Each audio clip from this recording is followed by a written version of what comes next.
Here we go, round one of the 2021 World Chess Championship. We got Jan playing the white pieces, Magnus playing the black pieces. I just got done doing a live stream, and let's go through the game with a quick recap, give you guys the highlights. So we saw e4, e5, knight f3, knight c6, and here Jan plays the Roy Lopez, bishop to b5. Now Magnus could try to play the Berlin defense and play for a quick draw with knight to f6, but instead he opts for a standard Roy Lopez, a6. Bishop a4, knight f6, castle by Jan. These moves are all pretty standard. Bishop e7, rook e1, b5, bishop to b3, castle h3. So at this point we've seen about 10,000 games in the online database, and here Magnus plays a rare move only played about 50 times that I could find, and most of the time these players were not grandmasters. So this had to have been part of Magnus's prep. He plays knight to a5 on move 8, and this is actually a pawn sacrifice. White can simply take on e5, and that's what Jan went for. So after the trades, now we see this imbalance where black has the bishop pair for the bishop and knight for white, but white has the extra pawn. So first game of the World Championship, they don't play for a real quick draw, they don't play a boring line, and we get this dynamic imbalance, bishop pair for Magnus, extra pawn for Jan. So Magnus starts to improve the pieces with bishop b7, pawn d5, and after takes, we see this checkmate threat, queen takes g2 on the board, and Jan plays queen to f3 to defend it, and Magnus keeps activating his pieces, so see how both bishops for black point at white's king? Magnus is getting the initiative here in exchange for the pawn. So I always like to think of imbalances. White's got material, black's got activity in the bishop pair. Now here, Jan played king to f1. This move he still played pretty quickly, and Magnus quickly plays rook f to b8, which may look like a strange move. Why move your kingside rook all the way over to b8? You could put the rook on e8 and play on the open file, but the idea with rook to f to b8 is pretty cool. Magnus actually wants to play queen takes e5, which wins a piece. So if you want to calculate it, pause the video and check it out, but queen takes e5 wins a piece for black. So now Jan is essentially forced to do the queen trade. Knight takes back, and you can see here I've highlighted, and look at the three minor pieces for Jan compared to the three minor pieces for Magnus. You could definitely argue that black's minor pieces are well enough placed that he has full compensation for that extra pawn that Jan has. I think Magnus is playing for the win here, and Jan was probably not completely prepared for this line. So here Jan plays bishop to d2, trying to prevent the knight to b4 idea, and c5 by Magnus playing aggressive. And what Jan does now is he starts to backtrack a little bit, put all of his pieces on solid squares, defend everything, and then he wants to push forward with his extra pawn. So I don't know if Jan's completely content with the draw here. I think Jan might be thinking, well, I could still try to play for the win myself, having this extra pawn. We see rook d8 by Magnus. Now here, I think bishop to a5 was a really cool move. This was suggested in our YouTube chat, but knight to c3 was played by Jan, threatening a trade of knights, and these trades will help Jan since he's up the extra pawn. But Magnus plays knight to b4, hitting the c2 pawn, and here Jan has to defend. So Jan is playing very passive still, Magnus is playing very active, and during the game I was thinking I liked black here, because if I'm playing the black pieces I want h6, g5, f5, and use the combination of these two bishops on long diagonals with the flank pawns running up the board for black, pressuring the white king side. So here Magnus played rook a to c8, centralizing that rook. And I think he's looking at c4 ideas potentially, just getting all the pieces on their best squares, getting prepared. Knight e2, threatening this trade. And I think that trade does help white because if Magnus has to take back, now there's a passed d pawn for white. So Magnus retreats. And we see bishop to e3, knight to e7. And I think here Magnus is trying to reroute the knight out to f5, and play on the king side.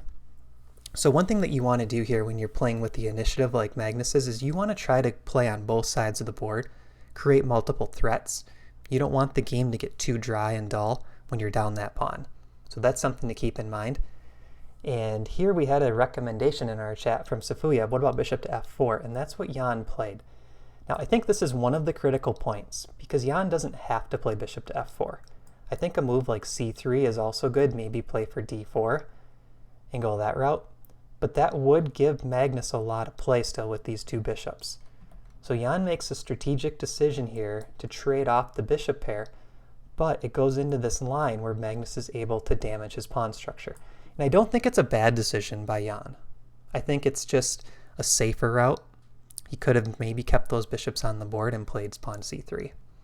So after Magnus takes on f3, she takes back, and the dark bishops exchange. We see Jan is still up a pawn, but he has these weakened kingside pawns. That's a potential target for Magnus long term.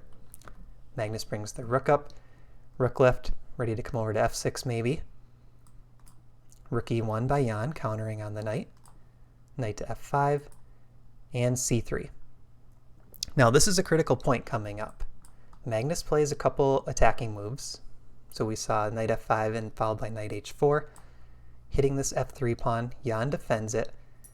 King f8, knight g2, trying to trade knights. Knight f5, rook e5, g6. So now we see an outpost for the black knight on f5, defended by the g6 pawn. And I think Magnus wants to advance next with either f6, or he wants to do this cool knight maneuver, which actually did end up happening in the game. Knight g7, knight e6, and maybe the black knight can head to f4, assuming this knight vacates the g2 square. So Magnus has this knight maneuver in mind, but the knight is also sitting on a really nice outpost as it is. This is a critical point in the game. Jan plays knight to e1. I did not like this move. I think if Jan wants to play for a win, he should have tried king e2. And the nice thing with king e2 is your knight can come to e3 next, offering a trade of knights, and Magnus does not want this trade. But after knight e1, this knight gets passive, and Magnus gets to reroute his knight. Pawn to f5. There was a cool idea for white here. Pawn to b4 threatened. So Magnus kicks this rook away. Rook e3, knight e6, and Magnus wants knight f4 and bring the king up. Jan defends with knight g2. And now we see b4 by Magnus, and I think here Magnus is pressing for the win. It's still most likely a draw, but it's a scenario where this c pawn does not want to capture or push, whereas this b pawn can take at any point. So that's an advantage in the pawn tension for Magnus. When one side has to just sit and wait, that's a big disadvantage in that tension when the other side has options. So that's something I always look at with pawn tension. Magnus has the advantage here with those pawns. King e2 by Jan, rook to b8. Now Magnus is shifting attention over here to the b file. King d2. This gives back the b pawn, but I think Jan figured that Magnus had enough play for the pawn that he was okay trading down into this. King c2, hitting the rook. There's no rook b6 here because rook takes e6. Actually wins the knight. So Magnus retreats with rook to b7. h4 by Jan. Kind of an aggressive move, maybe playing h5 later, but also slowing down black's pawns. Rook e to e1, king f6, and this is actually heading to a draw. There's a repetition about to happen. I think Magnus should have maybe considered rook c to b6 at some point here, threatening to come down to b2 with check, and he could also start pushing the a pawn up the board in that line. But instead he brings the king up. Knight e3, and now this knight just has a lot of different options, a lot of forks to threaten. And after rook d7, we see knight c4, threatening a fork, rook e7, knight e5, hitting this rook, rook d6. There's some shuffling back and forth, hits the rook again, comes back again. They repeat a couple more times, and agree to a draw. So they had to play at least 40 moves before agreeing to a draw. They had a repetition, move 45. So that's your quick Game 1 recap. We will be live again tomorrow morning. We will do recaps after every single game. So make sure to sub to our channel. Come watch us live. Check out the links in the description. We also have a Black Friday sale going on right now. Be sure to check that out. All right, thanks for watching. See you in the next video.